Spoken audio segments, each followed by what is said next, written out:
Hello everyone, what is going on guys? Arctic is back with another commentary finally after a while. Again, I know I've done this way too many times, just having like this one video, then like for like 2 weeks I'm gone. I'm sorry about that, just school's getting in the way with a lot of things, so I'm trying to balance everything out, so hopefully tonight I'll be able to record some more live. We had one episode last week, and sorry about that.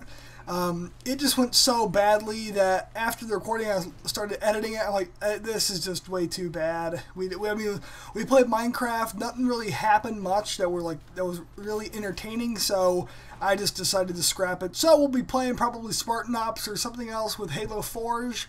So yeah. Anyway, so the new Xbox has a actual name apparently. The Xbox Infinity, which that's the main thing I want to talk about, and some things about Halo 5. So yeah, the Xbox 720 that everyone thought was going to be the full name is actually the Infinity. A post on, I think IGN's where I saw it, a post showed the leaked, I guess their little banner showing the Xbox Infinity and hashtag Xbox Infinity as well. So this probably proves either it's a really good fake or it is the legitimate title for the new Xbox. So I'm really excited to actually hear what we're gonna see in the 21st. I'm pretty sure everyone else is.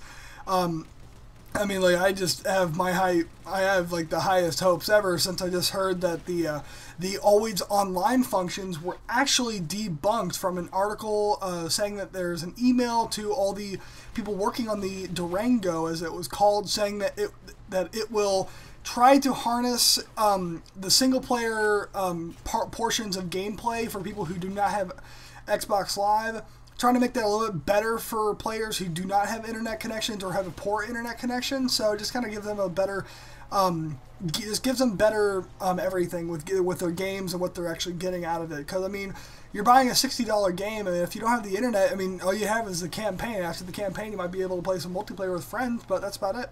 So I want to know what they're going to be doing with that, so I'm kind of excited to hear what we're going to see and just look at new games and everything on the 21st. But anyway, the big thing I want to talk about, though, is Halo 5. Now, I've done this commentary, like, I think a good 15 times, and I've scrapped every single last one of them because I keep on faltering and just thinking of things that are probably not going to happen. So here's just going to be my rundown of just the top of my head, the most important things we need for Halo 5 at the moment. Halo 4, in my opinion, is an absolutely great, fantastic game. But there is a problem. Now, this is one of the things that made people not play Halo, and that would be the fact that it just didn't play like Halo, because every other game never had ordnance drops, these ridiculous armor abilities, which I think are awesome, and just all these things that are new to the game. It's just kind of like people just didn't know how to react to it, and I think that's why it kind of failed a little bit. But I still think it's a good game. I still play it. I get PO'd sometimes on games, but that's excuse me. That's just, I don't know, me playing a game. I always get pissed off at some point, but that doesn't everybody. But anyway, so what I think that we need to do with Halo 5, though, I think we do need to at least bring back the old style gameplay. I say keep sprint in, because that was a great thing in Halo Reach. It really helped the player. And I will say it, don't hate, I will say that it helped you get away from BR or DMR battles that you did not want to enact in. You did not want to go into it, and you didn't have to. You could run away. Even though people say that's not really poor, that's like kind of poor game style, I guess you could call it. But I mean, I just say that it's like, if it's part of the game and you can be able to use it to your advantage, then use it.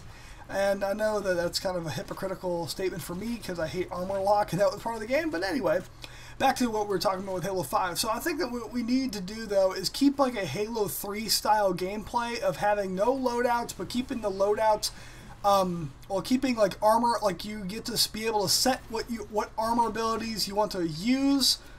Sorry, not armor ability, the support package or tactical package you want to put on for your player.